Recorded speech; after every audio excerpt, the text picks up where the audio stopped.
Assalamu alaikum. I'm Dr. Asma here. How are you people?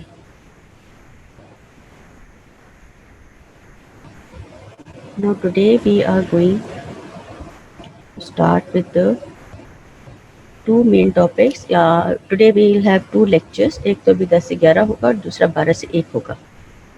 So in the first lecture we'll discuss the leukocytes and then in the next one we'll discuss immunity. So starting with the leukocytes, they are the white blood cells and the main function of them is to combat against the different infective and the toxic agents and destroy them by different processes. Mainly इसमें किस तरीके से ये करते हैं, toxic agents को destroy करते हैं और दे फाइट अगेंस्ट द इन्फेक्शन. ये दे फेगोसाइटोज, so phagocytosis, and also they produce the antibodies and sensitize lymphocytes. ठीक, फेगोसाइटोसिस का होता है कि वो दे एनगल्फ द ऑर्गेनिज्म और जो उसमें एंजाइम्स होते हैं, लाइसोसोमल एंजाइम्स, वो उसको डिस्ट्रॉय कर देते हैं and they digest the whole organism. और टॉक्सिन के अगेंस्ट वो सर्टेन एंटीबॉडीज प्रोड्यूस करते हैं और या सेंसिटाइज लिम्फोसाइट कर देते हैं, जिससे कि वो आइदर थ्रू बी और T lymphocytes they fight against the different organisms. At the site of synthesis बनते कहाँ हैं ये? They are synthesized in bone marrow और granulocyte, monocytes and few lymphocytes. वो तो बोन मैरो में बनते हैं. और लिम्फोसाइट्स और प्लाज्मा सेल जो होते हैं they are synthesized in lymph tissues. After synthesis in bone marrow, they are transported to the blood, especially in the areas of serious infection. ठीक है, जहाँ पर इन्फेक्शन होता है या इन्वेडिंग कोई न्यू ऑर्गेनिज्म होता है या इन्वेडिंग फॉरेन बॉडी होती है, they migrate to that area और वैसे वो they reside on their place of synthesis, यानी या बोन मैरो में या लिम्फोइड टिश्यू में वो पड़े रहते हैं जब तक के when they are not required. अब WBCs जो होते हैं ना, उनको हम दो मेन कैटेगरीज में करते हैं, ग्रेनुलोसाइट्स एंड एग्रेनुलोसाइट्स. ठीक है, ग्रेनुलोसाइट्स जो होते हैं ना वो होते हैं जिनके साइटोप्लाज्म में फोर्स या फाइन ग्रैन्यूल्स पड़े होते हैं, और एक ग्रेनुलोसाइट्स जो होते हैं जिनके साइटोप्लाज्म में कोई ग्रैन्यूल नहीं होता. ग्रेनुलोसाइट्स में आ जाते हैं न्यूट्रोफिल्स, यूसिनोफिल्स एंड बेसोफिल्स. ठीक है, और लिम्फ जो होते हैं एक ग्रेनुलोसाइट्स, उनमें मोनोसाइट्स एंड लिम्फोसाइट्स आ जाते हैं. ओकेजनली हम उसमें प्लाज्मा सेल्स को भी इंक्लूड कर लेते हैं. ठीक है, जो ग्रेनुलोसाइट्स और मोनोसाइट्स वगैरह हैं वो mainly they fight against the invading organisms and they phagocytose them. और लिम्फोसाइट्स और प्लाज्मा सेल्स जो होते हैं they function mainly with immune system. ठीक है, लिम्फोसाइट्स और प्लाज्मा सेल का जो सिस्टम है they fight through immune system. अब इसमें देखिए कि यहाँ पर ब्लड में अगर कोई सेलुलर ऑर्गेनिजम्स आ गए हैं तो ये this is white blood cell. सबसे पहले वाइट ब्लड सेल जो होते हैं ना, ये डिफरेंट कैटेगरीज हैं सेल्स की जो इसमें बताई गई हैं. इसमें ब्लड में सेलुलर कंपोनेंट है, इसमें ब्लड सेल्स हैं और ये प्लेटलेट्स पड़े हुए हैं. दूसरे WBCs में वो different types of the cells हैं. लिम्फोसाइट्स ऊपर दिखाए हैं, मोनोसाइट्स हैं, न्यूट्रोफिल्स हैं, इओसिनोफिल्स हैं एंड बेसोफिल्स हैं. ठीक है, these are the different types of the cellular component of the blood. अब इन WBCs की टोटल की कंसंट्रेशन होती है, एवरेज जो है वो दैट इज 7,000 पर क्यूबिक मिलीमीटर, और रेंज जो होती है इसकी 4,000 to 11,000 पर क्यूबिक मिलीमीटर. अब इसमें इनकी डिफरेंट परसेंटेज होती है. ये percentage, this is very important because in certain disease this percentage is disturbed. ठीक है, और हम by seeing the blood report में अगर हम देख लेते हैं कि इनकी डिफरेंट परसेंटेजेस जो है ना वो डिस्टर्ब हुई हैं और किस साइड पर डिस्टर्ब हुई हैं, so by that report we can reach the diagnosis. अब न्यूट्रोफिल्स जो होते हैं नॉर्मली 62% होते हैं, इओसिनोफिल्स 2.3% होते हैं, बेसोफिल्स 0.4% होते हैं, मोनोसाइट्स 5.3% होते हैं और लिम्फोसाइट जो होते हैं वो 30% होते हैं. मेन जो है bulk that is form by the neutrophils and the lymphocyte. Neutrophil acute infections में बढ़ जाते हैं, लिम्फोसाइट्स क्रॉनिक में बढ़ जाते हैं, मोनोसाइट जो होते हैं ना वो भी इन्फेक्शंस में बढ़ते हैं, और आगे हम इनके फंक्शंस डिस्कस करेंगे जो कि स्पेसिफिक हैं. अब ये बनते कैसे? जेनेसिस ऑफ द ल्यूकोसाइट, और इसको हम कहते हैं ल्यूकोपोइसिस. जैसे एरिथ्रोसाइट की जेनेसिस को या उसकी सिंथेसिस को के होल प्रोसेस को हम कह देते हैं एरिथ्रोपोइसिस, इसी तरह जो ल्यूकोसाइट्स होते हैं उनकी सिंथेसिस के प्रोसेस को हम कलेक्टिवली कह देते हैं ल्यूकोपोइसिस. अब उस तरह उसमें भी प्लूरिपोटेंट हेमोपोइटिक स्टेम सेल्स होते हैं, बोन मैरो में पड़े होते हैं. They give rise to 2 more lineage. 2 main type of cells उसमें बनते हैं. एक तो माइलोसिटिक जो होते हैं जो कि माइलोब्लास्ट बनाते हैं, दूसरे लिम्फोसिटिक होते हैं जो कि लिम्फोब्लास्ट होते हैं. इन्होंने आगे जाके फर्दर डिफरेंशिएट होने. The granulocyte and the monocytes are formed in the bone marrow, as we have said, and lymphocytes and plasma cells are produced in the lymph nodes, spleen, thymus, tonsils, lymphoid tissue in the intestine, जहाँ जिनको हम कहते हैं Peyer's patches होते हैं intestine में, जहाँ पे कि बन रहे होते हैं. These are the sites of their production. WBCs remain stored in the bone marrow till needed. 6 days supply में पड़ी होती है. Lymphocytes they remain stored in the lymphoid tissue. अब ये देखिए,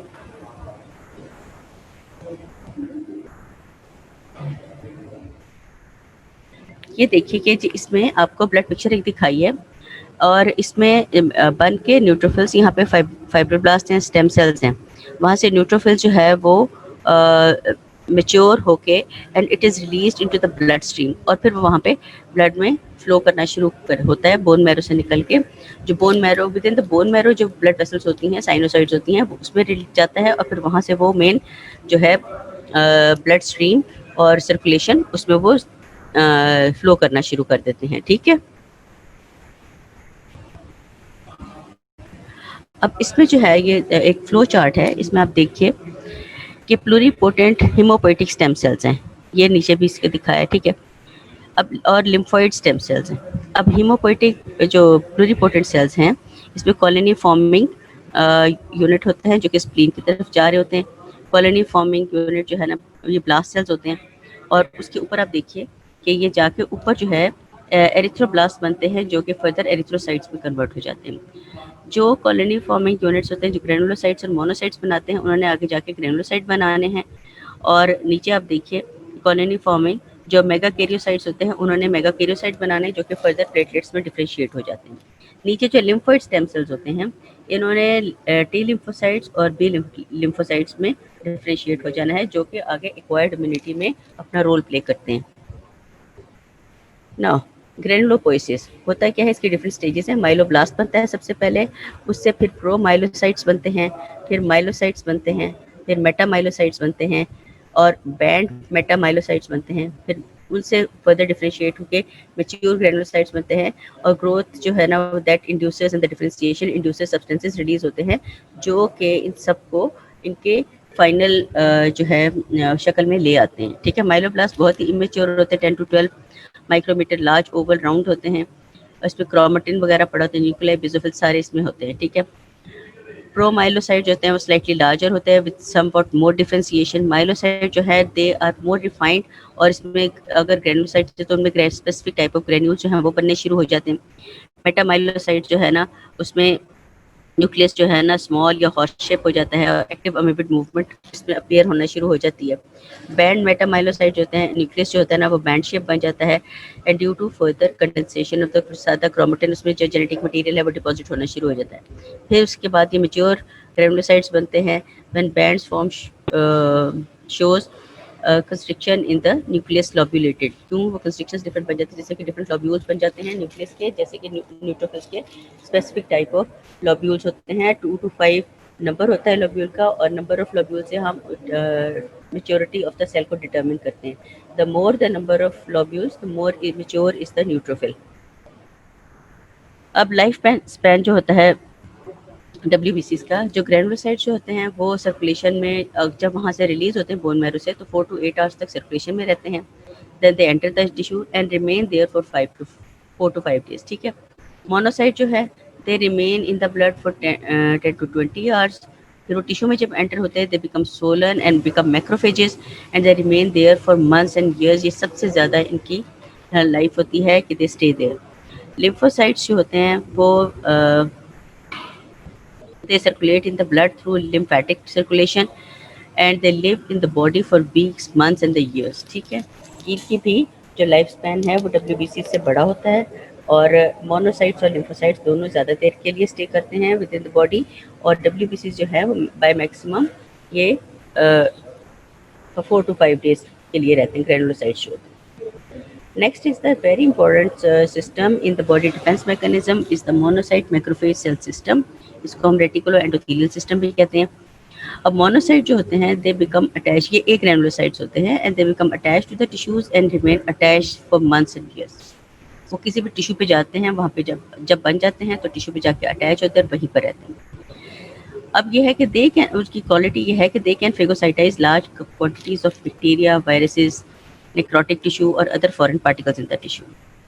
अब वहाँ पे जब टिश्यू के साथ ये अटैच हुए हैं और ये स्टिमुलेट हो जाते हैं, दे बिकम मोबाइल, जहाँ पे उसके बाद ये कन्वर्ट इनटू मैक्रोफेजेस, स्वेलिंग हो जाती है इनकी, दे बिकम लार्ज इनफ, और वो मैक्रो, उसको हम कह देते हैं macrophages, and they respond to the chemotaxis. Chemotaxis होता है कि जिधर इन्फेक्शन है ये उधर को अट्रैक्ट होना शुरू हो जाते हैं, जहाँ इन्फेक्शन होता है वहाँ से कीमोटैक्टिक सब्सटेंस रिलीज होता है, जो कि डिफरेंट डिफेंस मैकेनिज्म के जो सेल्स हैं उनको अट्रैक्ट करता है towards the site of infection.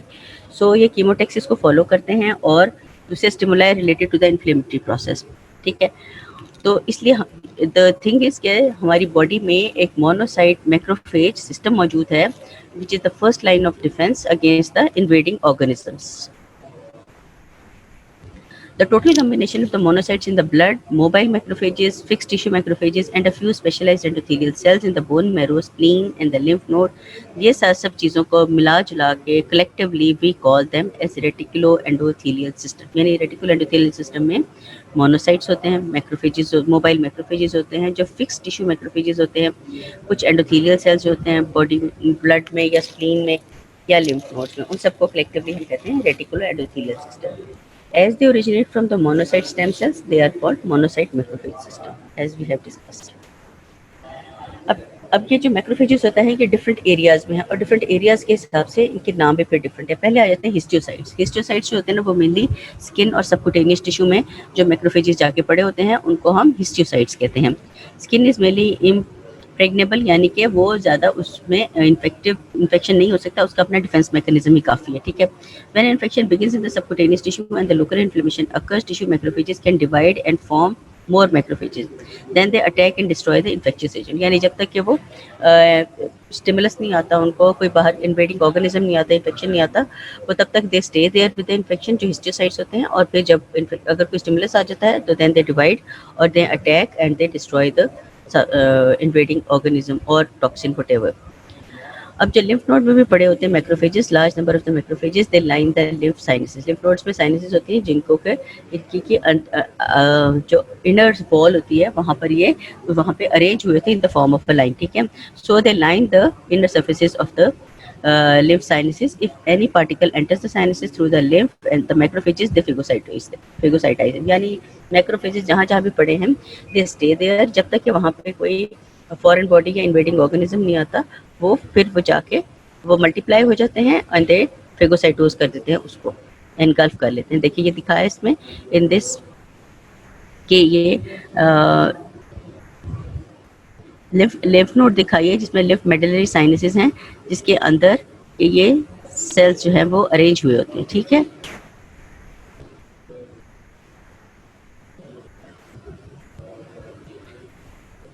ऊपर देखिए तो एफरेंट लिम्फेटिक्स हैं, यानी कि लिम्फेटिक वेसल जो लिम्फ नोड के अंदर एंटर हो रही हैं, और नीचे देखिए तो इफरेंट लिम्फेटिक्स हैं जो कि लिम्फेटिक्स निकल रही हैं इससे। सो ये लिम्फ जो है ना ये साथ में यहाँ से फ्लो करता है इसमें से, और इसके साथ ही जो लाइन किए हुए हैं सेल्स हैं वो मैक्रोफेजेस से लाइन हुए होते हैं, और वहाँ पर अगर इन्वेडिंग ऑर्गेनिज्म आ जाए तो वो उसको डिस्ट्रॉय कर देते हैं। अब लंग्स के अंदर में मैक्रोफेजेस पड़े होते हैं in the alveoli, and the large number of the tissue macrophages are present in the alveolar walls and they can phagocytize particles that become entrapped in the alveoli। if the particles are digestible तो macrophages can digest them। अगर particles हैं they are not digestible, अगर उसको वो digest नहीं कर सकता, जो उसके एंजाइम्स हैं उसको इन्वेडिंग ऑर्गेनिज्म को डिस्ट्रॉय नहीं कर रहे हैं, डिसॉल्व नहीं कर रहे, तो मैक्रोफेजेस जो है ना वो बना देते हैं एक जाइंट सेल, यानी उसने एनगल्फ किया हुआ है उसको पार्टिकल को, और एक जाइंट सेल बना देते हैं forming a capsule around them, ठीक है। और फिर वो आहिस्ते से स्लोली वो डिसॉल्व हो जाता है, अगर एट वंस डिसॉल्व नहीं भी होता है, ठीक है। यानी एल्वेलाई में या तो एकदम डिस्ट्रॉय कर देते हैं, अगर डिस्ट्रॉय एकदम ना हो तो वो जॉइंट सेल बना देते हैं जिसके अराउंड एक कैप्सूल होता है, और उसके अंदर उसको आहिस्ता आहिस्ता डाइजेस्ट करते हैं, डिस्ट्रॉय करते हैं। फिर आ जाते हैं जो मैक्रोफेजेस लिवर सेल्स में पड़े हुए, लिवर साइनोसाइड्स में पड़े हैं, उनको हम कहते हैं Kupffer sales.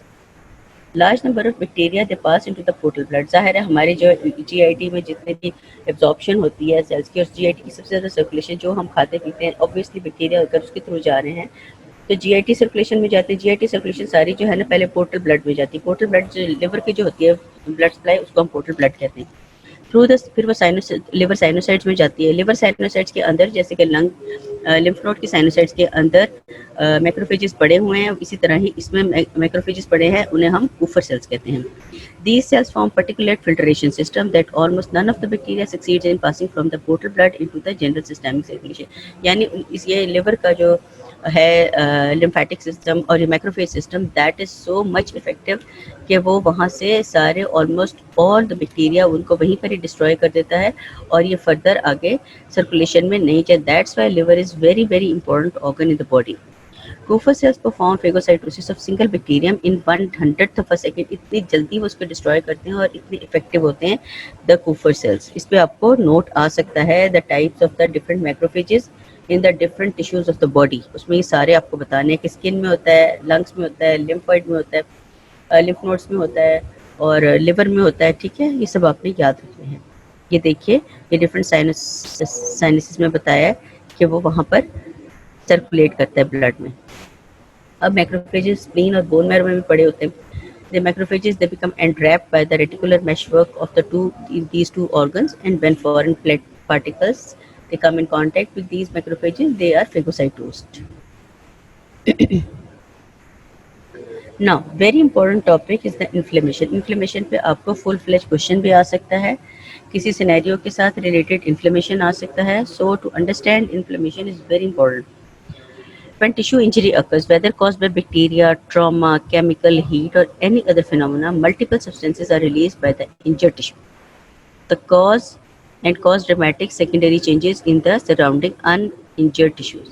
This entire complex of tissue changes is called inflammation. यानी अगर किसी टिश्यू पे किसी किस्म का भी टिश्यू डैमेज हुआ है, आइदर बैक्टीरिया से या किसी इंजरी से या किसी टॉक्सिन से या किसी केमिकल से या किसी हीट से, तो होता यह है कि वो जो इंजर्ड टिश्यू है वहाँ से डिफरेंट सब्सटेंसेस रिलीज होते हैं और ये जो सब्सटेंसेस जो होते हैं ना, ये डिफरेंट ड्रामेटिक चेंजेस ले आते हैं इन द सराउंडिंग टिश्यू जो कि हेल्दी टिश्यू है। तो ये सारा जो एक एरिया है, ये कॉम्प्लेक्स जो बन जाता है of the injured tissue and the substances and the surrounding healthy tissue, जिसमें कि डिफरेंट चेंजेस आ जाती हैं, उस सारे को हम कह देते हैं all these changes they are called inflammation. Collectively इस कॉम्प्लेक्स को हम कहते हैं ऑफ दीज टिश्यू चेंजेस को हम कहते हैं इन्फ्लेमेशन। इन्फ्लेमेशन अब कैसे होती है कि इसमें एक तो ये है कि जिस जगह इंजरी होती है वहाँ पे वेजोडायलेशन हो जाती है लोकल ब्लड वेसल्स की। ठीक है, अब वेजोडायलेशन होती है तो उसमें से फिर कैपिलरी परमेबिलिटी, कैपिलरीज के अंदर से फ्लूइड जो है वो बाहर ऊज आउट होना शुरू हो जाता है क्योंकि कैपिलरी प्रेशर बढ़ जाता है। तो फ्लूइड जो होता है ना वो लीक हो जाता है into the interstitial spaces, between the cells जो स्पेसेस होती हैं उनमें जाना शुरू हो जाता है। इस फ्लूइड के अंदर चूँकि डिफरेंट क्लॉटिंग फैक्टर्स पड़े होते हैं तो वो फ्लूइड क्लॉट भी कर जाता है in the interstitial spaces and because क्योंकि उसमें फाइब्रिनोजेन और दूसरे protein leaking and other proteins leaking from the capillaries. ठीक है, इनकी वजह से ये फ्लूइड जो है जो कि ऊज आउट हुआ है फ्रॉम द कैपिलरीज, ये क्लॉट हो जाता है। दूसरा ये कि यहाँ पर इस एरिया में माइग्रेशन हो जाती है of the large number of the granulocyte in the monocyte in the tissue and swelling of the tissue cells. होता क्या, सीक्वेंस क्या बना है कि जिस एरिया में इंजरी हुई है वहाँ पर एक तो इन्फ्लेमेशन स्टार्ट कर सकती है, वेजोडायलेशन हो जाती है, वहाँ पर ब्लड फ्लो बढ़ जाता है, ब्लड फ्लो बढ़ता है तो कैपिलरी में प्रेशर बढ़ता है, तो एक्स्ट्रा जो प्रेशर आता है उसकी वजह से कैपिलरी में से फ्लूइड ऊज आउट होकर बाहर सेल्स के दरमियान में, इंटरस्टिशियल सेल्स के दरमियान में चला जाता है।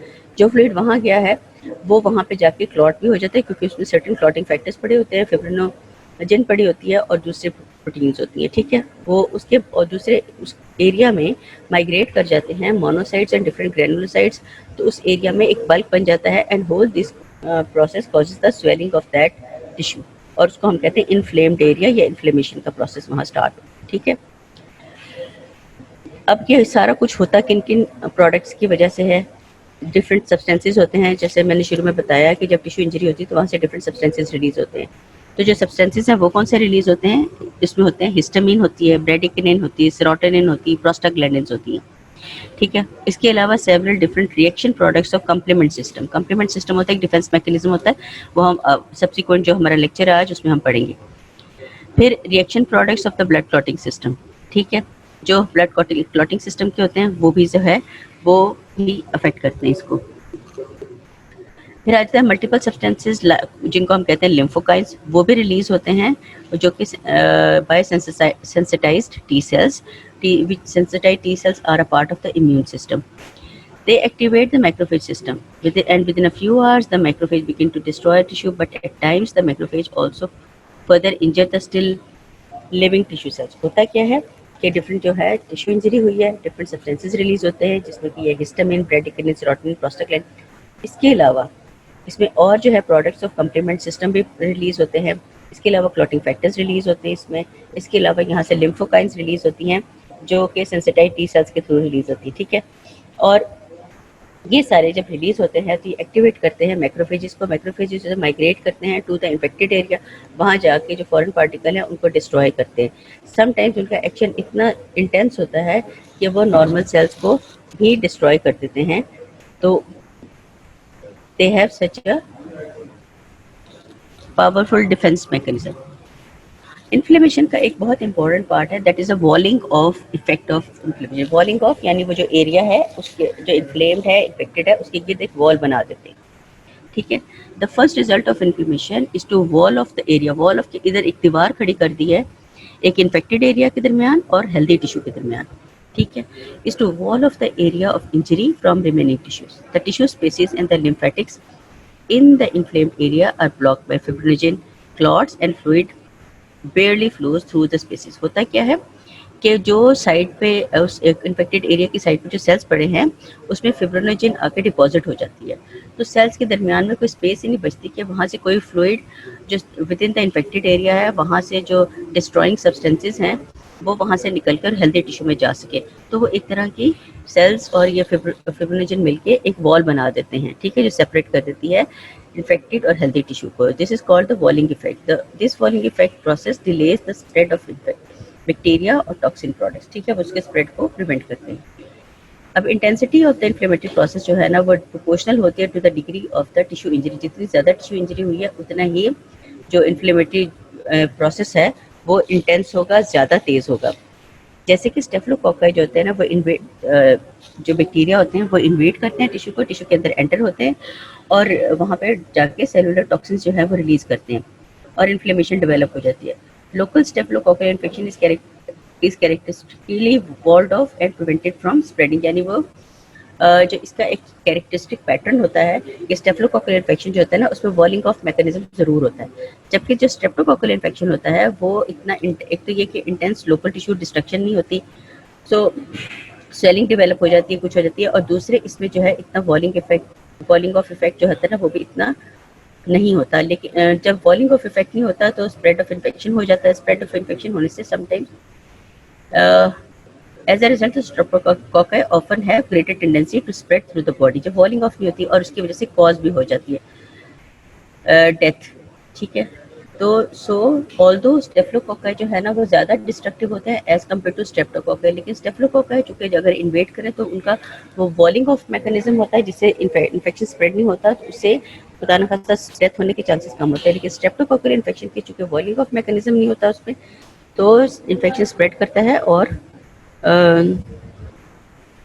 डेथ में रिजल्ट, ठीक है। सो वॉलिंग ऑफ इफेक्ट का ये फ़ायदा होता है। Macrophage and neutrophil response during inflammation, ठीक है। अब कैसे होता है मैक्रोफेज और ये न्यूट्रोफिल्स वगैरह किस तरह से करते हैं।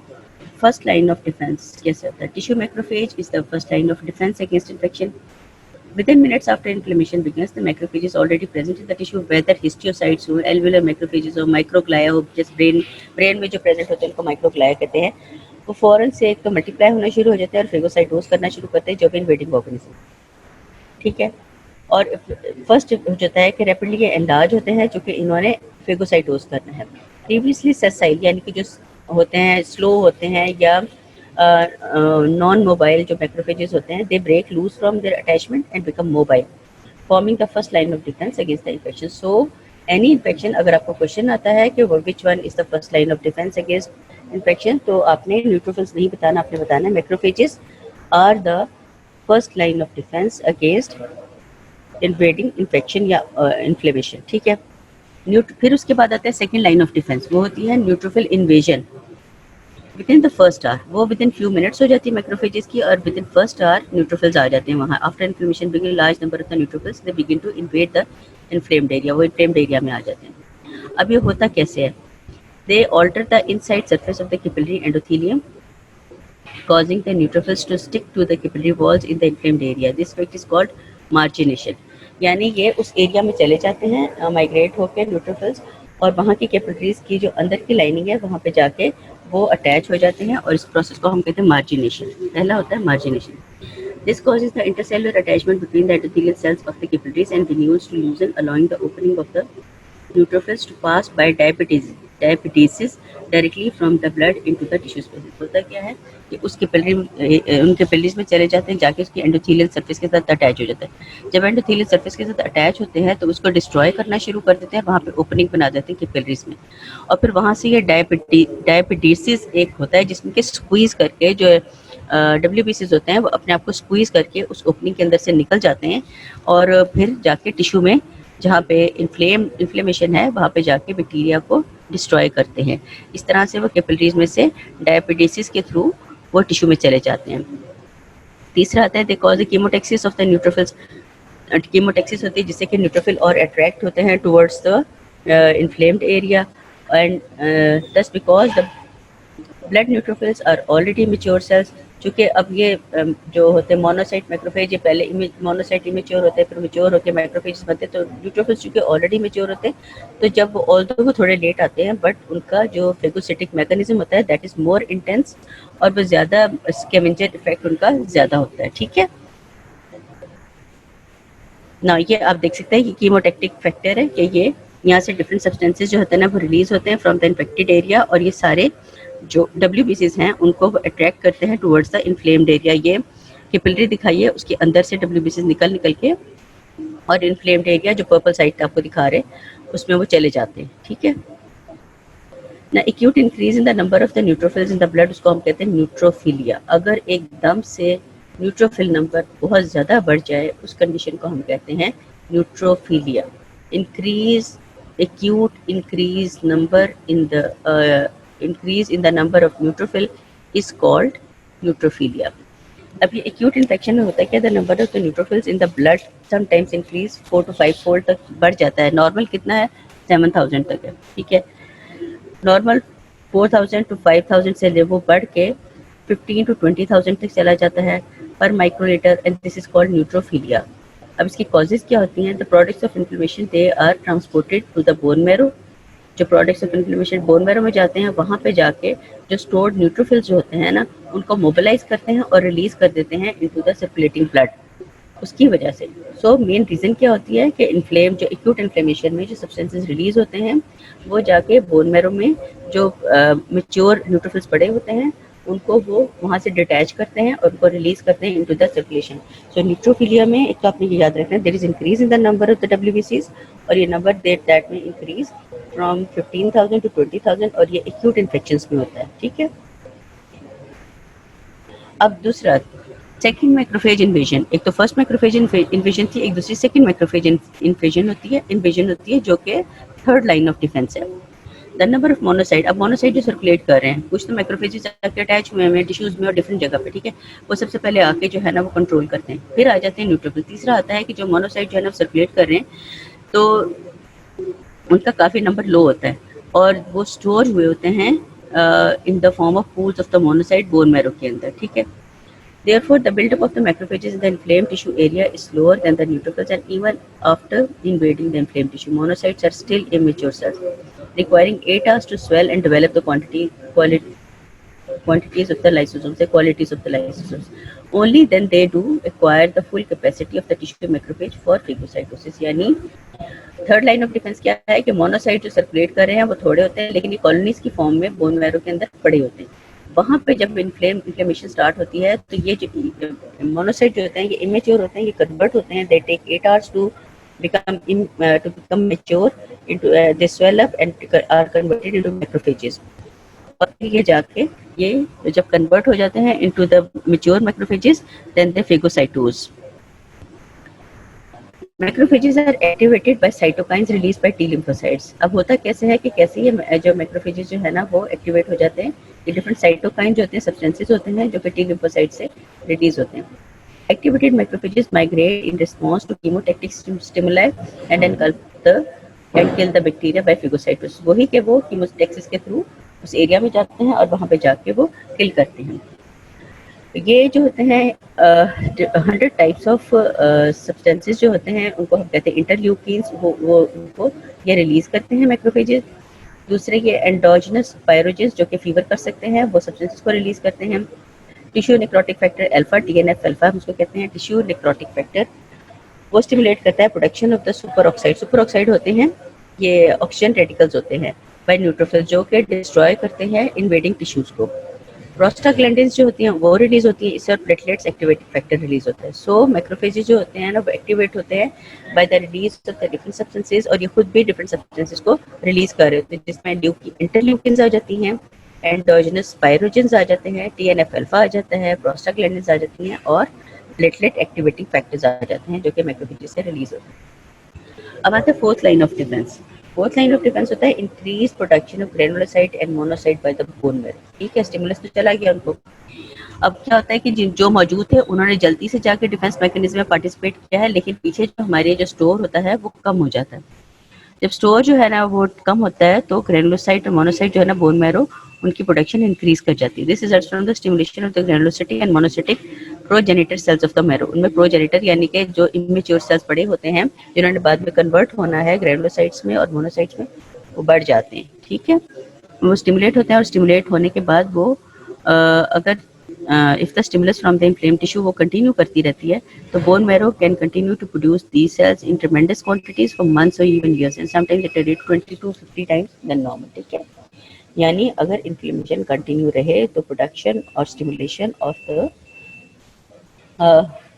प्रोडक्शन ऑफ ग्रेनुलोसाइट और monocyte within the bone marrow वो मंथ्स और ईयर्स तक भी चली जाती है। सो ये जब आपके इससे पूछा जाएगा व्हाट इज इन्फ्लेमेशन, इन्फ्लेमेशन बताना है आपने, उसमें उसके सब्सटेंसेस बताने हैं और डिफरेंट लाइन डिफेंस मैकेनिज्म का अपने बीच में रेफरेंस देना है। ठीक है, The cause of the increased production of granulocytes and monocytes by the bone marrow is the 3 colony stimulating factors. अब ये क्या होता है, जो मोनोसाइट और ग्रेनुलोसाइट से जो प्रोडक्शन होती है with in the bone marrow, उसमें 3 मेन टाइप्स के सेल जो होते हैं वो स्टिमुलेट होते हैं।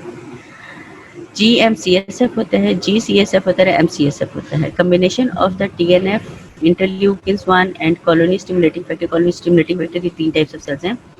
ये जो है ना ये डिफरेंट फीडबैक मैकेनिज्म देते हैं। They begin with the tissue inflammation and formation of the large number of the defence white blood sales that help remove the cause of the inflammation. ठीक है, और अगर वहाँ पर उसकी ज़्यादा हो जाए, WBC नंबर ज़्यादा हो जाए और इन्फ्लेमेशन खत्म हो गई तो इसी का तो उनका एक फीडबैक मैकेनिज्म होता है जिससे कॉलोनी फॉर्मिंग सेल जो है उनकी स्टिमुलेशन कम हो जाती है। ठीक है, और फिर प्रोडक्शन कम हो जाती है। सो ये 3 सेल्स हैं जो कि मेनली रिस्पॉन्सिबल हैं for the production of granulocytes and monocytes from the bone marrow.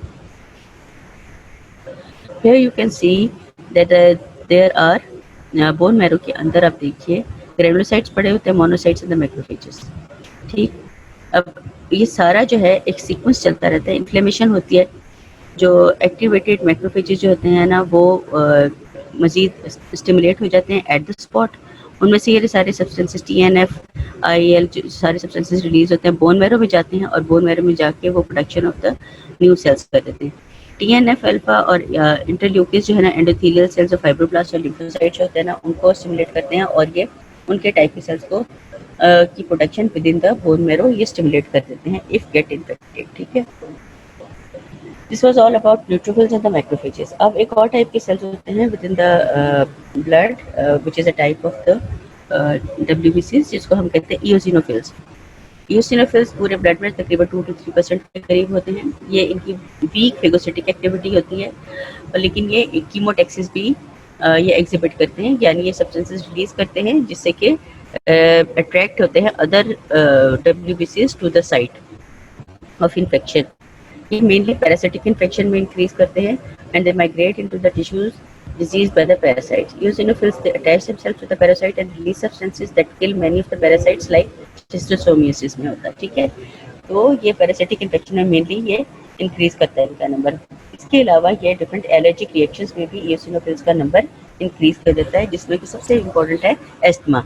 Asthma में ये पेरी ब्रोंकियल टिश्यू जो है ना उसके अंदर ये सर्टेन एलर्जिक रिएक्शन कर देते हैं और या डिफरेंट स्किन रिएक्शन में भी इनका नंबर जो है ना वो इंक्रीज कर जाता है eosinophils का। ठीक है, सो पैरासिटिक इन्फेक्शन में, एलर्जीज में ये इनका नंबर इंक्रीज कर जाता है। Mast cell and the basophils they participate in the allergic reaction and release an eosinophil chemotactic factor. दूसरे जो मेन एलर्जी के सेल्स हैं they are the mast cells and the basophil cells, और वो जो है सर्टेन सब्सटेंसेस रिलीज करते हैं जिनको हम कह देते हैं इयोसिनोफिल कीमोटैक्टिक फैक्टर, यानी वो डिफरेंट फैक्टर्स जो कि इयोसिनोफिल्स को अट्रैक्ट करते हैं to the site of allergy जहाँ भी है, ठीक है, causes the eosinophils to migrate towards the inflamed allergic tissue. अब ये वहाँ जाके करता क्या है, इयोसिनोफिल दे डिटॉक्सिफाई, यानी कि इसके जो टॉक्सिन्स होते हैं उनके अगेंस्ट ये फाइट करता है और टॉक्सिन्स को ख़त्म करता है, फेगोसाइटाइज करता है and destroy the allergen antibody complex, जो भी एंटीजन एंटीबॉडी कॉम्प्लेक्स वहाँ बना होता है उसको डिस्ट्रॉय करता है, thus preventing the excess spread of the local inflammatory process. तो eosinophils are abundant in GIT में बहुत होते हैं, रेस्पिरेटरी ट्रैक में बहुत होते हैं, यूरिनरी ट्रैक में बहुत होते हैं। एक्टिवेशन और स्टिमुलेशन इसकी होती है इंटरल्यूकिन 3 से, इंटरल्यूकिन 5 से और जीएमसीएसएफ से, इसकी प्रोडक्शन ये रिलीज होती है। ये सब्सटेंसेस जाके बोन मैरो में इयोसिनोफिल की प्रोडक्शन को इंक्रीज करवाते हैं, ठीक है। सो इयोसिनोफिल्स जो है ना वो 2% होते हैं, वीकली फेगोसाइटिक एक्टिविटी होती है इनकी, और ये कीमोटैक्सिस करते हैं। पैरासिटिक इन्फेक्शन में मेनली बढ़ते हैं ये, जैसे कि शिस्टोसोमियासिस, और ये जाके पैरासाइट के साथ अटैच हो जाते हैं, वहाँ पे जाके ये डिफरेंट सब्सटेंसेस रिलीज करते हैं जो कि उस पैरासाइट को डिस्ट्रॉय कर देता है, ठीक है। और जैसे कि एग्जांपल उसने शिस्टोसोमियासिस की दी है। दूसरे ये डिफरेंट टाइप ऑफ एलर्जीज में भी इसका नंबर बहुत इंक्रीज कर जाता है, और जैसे कि एस्थमा में हो सकता है और डिफरेंट स्किन इन्फेक्शंस में जो एलर्जिक स्किन रिएक्शंस होते हैं। इसके अलावा जो बेसोफिल मास्ट सेल्स जो हैं, जो कि मेन एलर्जी के सेल्स हैं, उनसे एक सब्सटेंस रिलीज होता है जिसको इयोसिनोफिल कीमोटैक्टिक फैक्टर कहते हैं। इसका काम भी होता है कि ये डिफरेंट इयोसिनोफिल्स को अट्रैक्ट करता है towards the site of the allergies, और वहाँ पर आके फिर इयोसिनोफिल्स क्या करते हैं, ये डिटॉक्सिफाई करते हैं, फेगोसाइटोज करते हैं और डिस्ट्रॉय कर देते हैं एलर्जन एंटीबॉडी कॉम्प्लेक्सेस जो होते हैं। जब वहीं पे डिस्ट्रॉय कर देते हैं तो फिर जो स्प्रेड ऑफ एलर्जिक रिएक्शन जो होता है, ये इन्फ्लेमेटरी प्रोसेस जो होता है ना, वो वहीं रुक जाता है और आगे स्प्रेड नहीं करता। इयोसिनोफिल्स जो है ज़्यादातर जीआईटी में होते हैं, रेस्पिरेटरी ट्रैक में होते हैं, यूरिनरी ट्रैक में होते हैं, और इनकी प्रोडक्शन स्टिमुलेट होती है बाय इंटरल्यूकिन 3 से, इंटरल्यूकिन 5 से और जीएमसीएसएफ से, ठीक है, कॉलोनी स्टिमुलेटिंग फैक्टर्स जो होते हैं।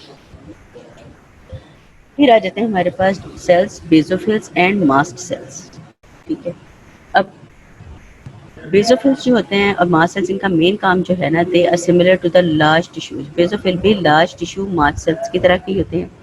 They are located immediately outside many of the capillaries in the bodies, ठीक है, just outside the body ये वहाँ पर they are found in abundant. Mast cells in the basophil they liberate heparin into the blood which prevent the blood coagulation. सबसे important इनका जो function है that is एक natural anticoagulant factor होता है which is called heparin, वो body में circulate करता है। वो उसका ये होता है फ़ायदा कि बॉडी में जो हमारा ब्लड सर्कुलेट कर रहा है तो विद इन द सर्कुलेशन वो कहीं पर उसके क्लॉट्स नहीं बनते, इसकी वजह से कोई भी डिजास्टर नहीं हो सकता विद इन द बॉडी, ठीक है। बहुत सेल्स जो होते हैं ये क्या रिलीज करते हैं, हिस्टामिन, ब्रेडिकनिन, सेरोटोनिन, ठीक है, ये एलर्जिक सब्सटेंसेस होते हैं जो कि रिलीज होते हैं, जो कि different. The mast cells in the inflamed tissue they release these substances during inflammation, ठीक है, यानी कि सब्सटेंसेस रिलीज करते हैं, तो हेपरिन ये रिलीज करते हैं जो एंटीकोएगुलेंट होता है, जिसके अलावा ये allergic substances, inflammatory substances release करते हैं जिनमें हेपरिन आ जाता है, ब्रेडिकनिन एंड सेरोटोनिन। अब ये they play very important role in allergic reactions, ठीक है, क्योंकि ये इम्यूनोग्लोबुलिन जो होता है ना, E, it has a special property to become attached to the mast cells and the basophils. हमारी बॉडी में डिफरेंट टाइप्स ऑफ एंटीबॉडीज भी रिलीज सर्कुलेट करेंगे जो कि हम आज के दूसरे चैप्टर में पढ़ेंगे।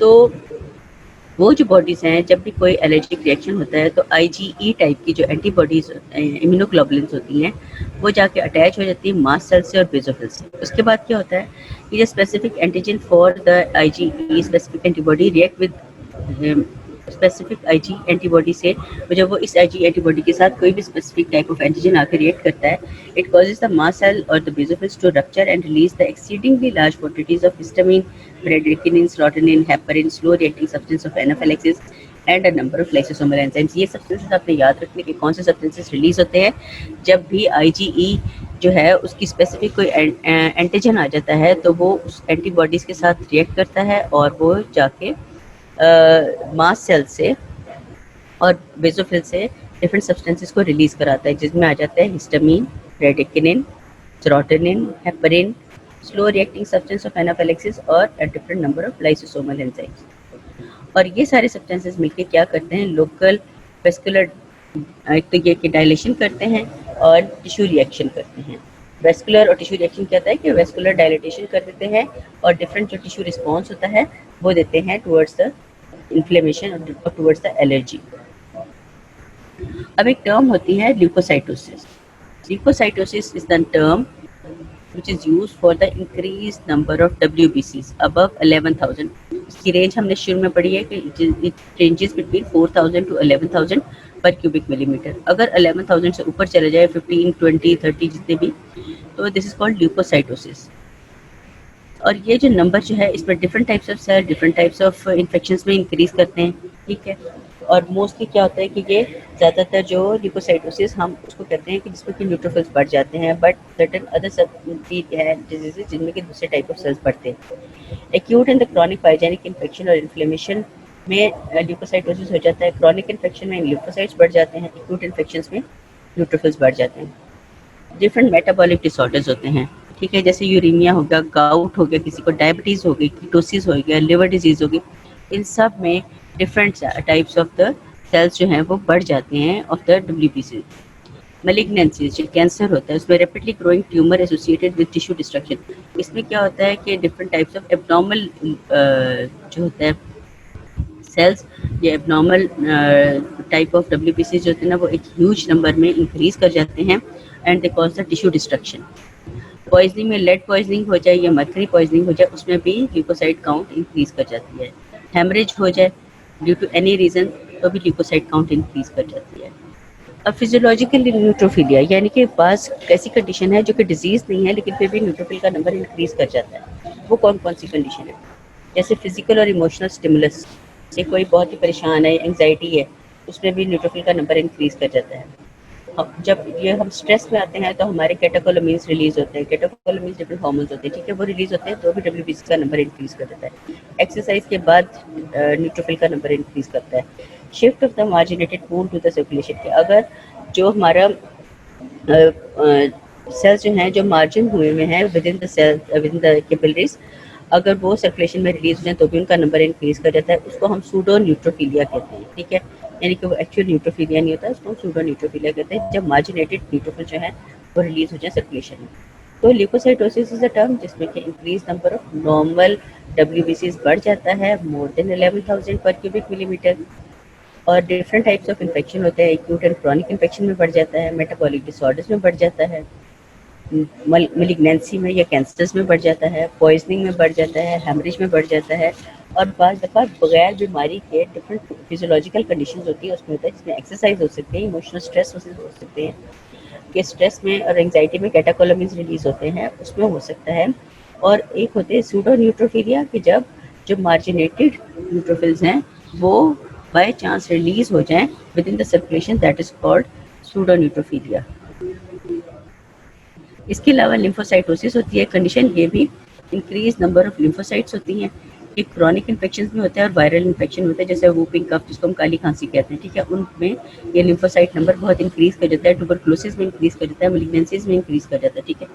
मोनोसाइट्स जो होते हैं वो क्रॉनिक बैक्टीरियल इन्फेक्शंस TB वगैरह में वो भी इंक्रीज कर जाते हैं, ठीक है। इओसिनोफिल जो होते हैं एलर्जिक डिसऑर्डर्स में और पैरासिटिक इन्फेक्शंस में ये इओसिनोफिल नंबर इंक्रीज कर जाता है। सो ल्यूकोसाइटोसिस में सारे टाइप्स के ही सेल्स होते हैं जो कि जिनमें से कोई भी बढ़ जाए तो हम उसको एक जनरल टर्म देते हैं ल्यूकोसाइटोसिस। अगर स्पेसिफिक दें तो फिर न्यूट्रोफिलिया हो जाता है, लिम्फोसाइटोसिस हो सकती है, मोनोसाइटोसिस होती है या इओसिनोफिलिया हो सकता है, ठीक है।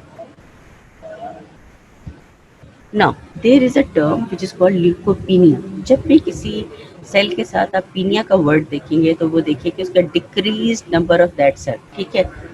सो अगर नंबर ऑफ WBC डिक्रीज कर जाए लेस देन 4,000 तो हम उसको कंडीशन को कह देते हैं ल्यूकोपीनिया।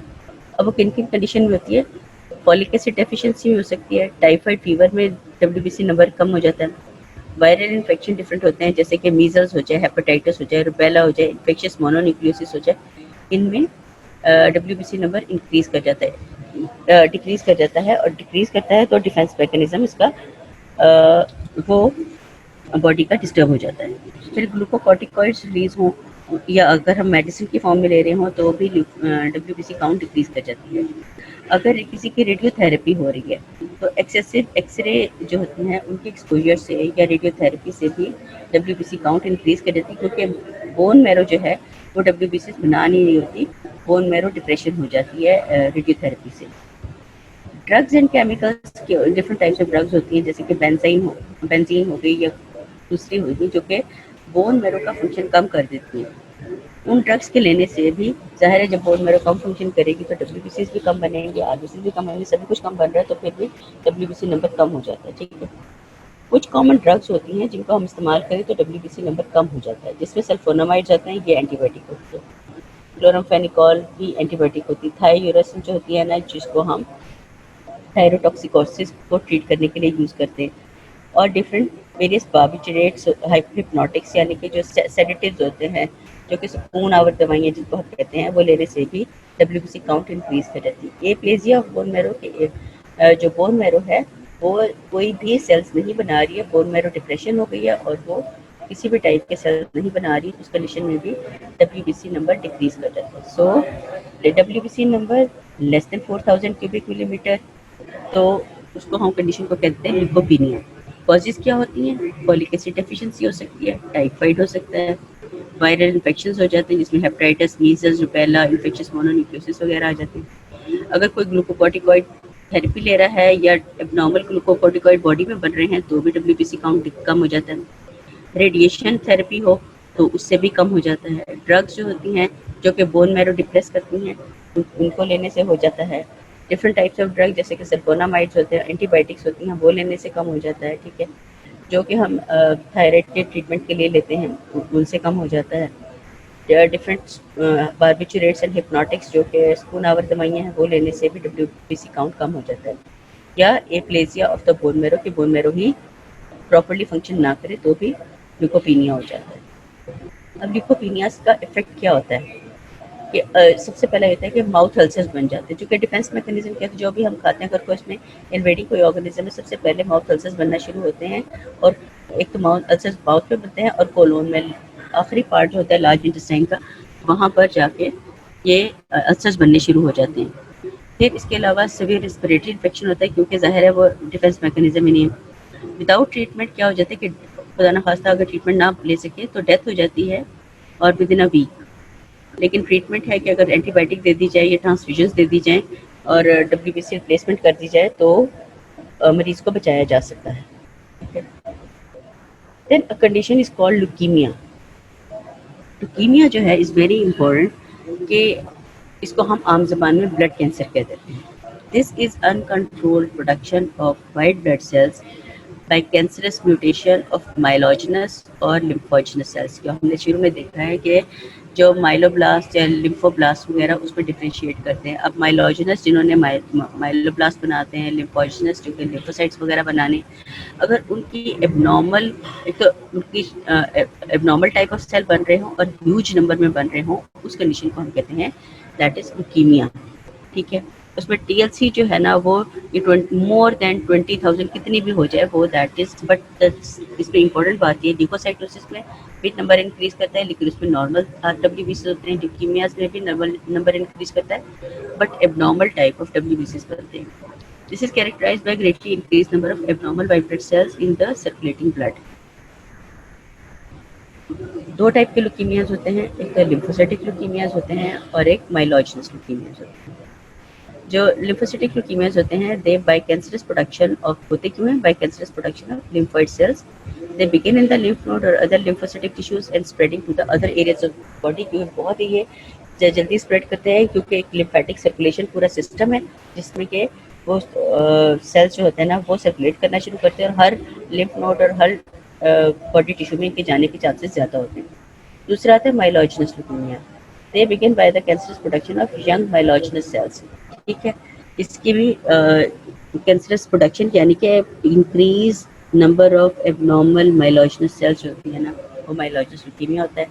तो द बोन मैरो में इनकी प्रोडक्शन इंक्रीज कर जाती है, then spread throughout the body so that the white blood cells are used in many extra medullary tissues specially the lymph node, spleen and the liver, ठीक है, वो भी सारे इसमें स्प्रेड कर जाते हैं, फिर वो भी जाके जो एक्स्ट्रा मेडुलरी टिश्यूज होते हैं आउटसाइड द बोन मैरो वहाँ पर भी स्प्रेड कर जाते हैं। अब ल्यूकीमिया के इफेक्ट्स क्या होते हैं? एक तो मेटास्टेटिक ग्रोथ्स होती है, ये स्प्रेड का मेटास्टेसिस होता है, ये कैंसर के फैलने को कहते हैं मेटास्टेसिस। ये सारे abnormal areas of the bodies में चले जाते हैं जहाँ पे they invade the surrounding bone causing pain and tendency for the bones to fracture easily. Almost all leukemias eventually spread to the spleen, lymph node, liver, and other vascular organs, regardless of whether the origin of the leukemia is in the bone marrow or the lymph node. यानी इसका सबसे जो important और drastic effect है वो ये है कि जो कि माइग्रेट करते हैं, ये मेटास्टेसाइज कर जाता है in the different areas of the body, वहाँ पे जाके अपनी सेकेंडरीज बना देते हैं और जो कि जाके वहाँ के टिश्यू डिस्ट्रक्शन को एम्पलीफाई कर देते हैं, बहुत ज़्यादा टिश्यू डिस्ट्रक्शन हो जाती है। फिर इससे इन्फेक्शन बहुत ज़्यादा होते हैं, सवियर अनीमिया हो जाता है, थ्रोम्बोसाइटोपिनिया हो जाता है, प्लेटलेट काउंट भी कम हो जाती है, आरबीसी काउंट कम हो जाती है due to displacement of the normal bone marrow and lymphoid cells by the non functional leukaemic cells. ये नॉर्मल फंक्शनिंग बोन मैरो जो है ना वो भी अपना नॉर्मल फंक्शन नहीं करती क्योंकि बहुत अंदर increase number of abnormal non functional leukaemic cells पड़े होते हैं, ठीक है। Excessive use of metabolic substrates by the growing cancerous cell, कि जितना भी जो हम लेते हैं जो एनर्जी है वो है, तो वो जो ग्रोइंग कैंसरस ग्रोइंग सेल होते हैं ना वो सारा मेटाबॉलिक जो प्रोडक्ट्स होती हैं वो तो वो ले लेते हैं, और जो नॉर्मल सेल्स हैं फिर उनको मुकम्मल एनर्जी और सप्लीमेंट्स नहीं मिलते। Tremendous demand are made on the body reserve for food stuffs, specific amino acids and vitamin. The energy of the patient is greatly depleted, जाहिर है जब ज़्यादा कैंसरस सेल बनने सारी एनर्जी सारा मेटाबॉलिक जो है ना वो स्ट्रेंथ जो है ना वो सारी चली गई कैंसरस सेल को, तो नॉर्मल बॉडी टिश्यूज को नहीं मिलती। इसकी वजह से पेशेंट जो है ना बहुत ज़्यादा कमज़ोर और डिप्लीटेड ऑफ एनर्जी हो जाता है। आपने देखा कि कैंसर के पेशेंट जो गॉड फॉरबिड वो कितनी जल्दी कमज़ोर होते हैं और वेट लूज़ करते हैं। फिर excessive utilisation of the amino acid by the leukaemic cell, leukaemic cell जो होता है ना वो जो अमीनो एसिड जो होते हैं ना उनको भी वो यूज़ करना शुरू कर देते हैं और डिस्ट्रक्शन भी ज़्यादा कर देते हैं, ठीक है। Other tissues they become debilitated, वो दूसरे जो नॉर्मल टिश्यूज हैं वो कमज़ोर होते चले जाते हैं। After metabolic starvation has continued long enough, this alone is sufficient to cause death. अगर प्रॉपर उसको डाइट ना मिले, कुछ ना हो और भूख हो जाए तो वो ही काफ़ी होता है किसी भी मरीज़ की डेथ के लिए, क्योंकि कैंसरस सेल बहुत ज़्यादा आपका एनर्जी लेवल ले जाते हैं जिनका हो। दिस द ब्लड पिक्चर, ये आप अपने उसमें करेंगे हिस्टोलॉजी में ल्यूकीमिया की। Next is the immunity, will discuss in the subsequent lecture, ठीक है। I hope you have understood the lecture. अगर कोई प्रॉब्लम है just write it down in the chat and I answer the question. तो अगर कोई आपको कोई चीज़ दोबारा समझनी है इन टूडेज लेक्चर तो then I can repeat it for you, अगर आपको किसी चीज़ में कोई प्रॉब्लम आ रही है तो, ठीक है।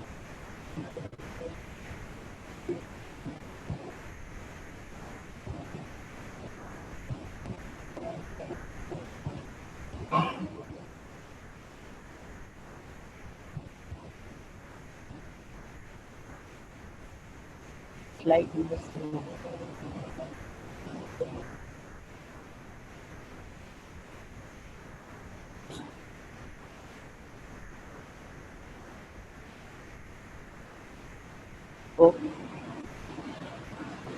इसमें इनफैक्ट उन्होंने बताया different types of the cells which are circulating with the blood. Side पे जो रेड आपको नजर आ रहा है that is the bone marrow, और जो दरमियान में ब्लू नजर आ रहा है दैट इज द विन्यूल, ठीक है।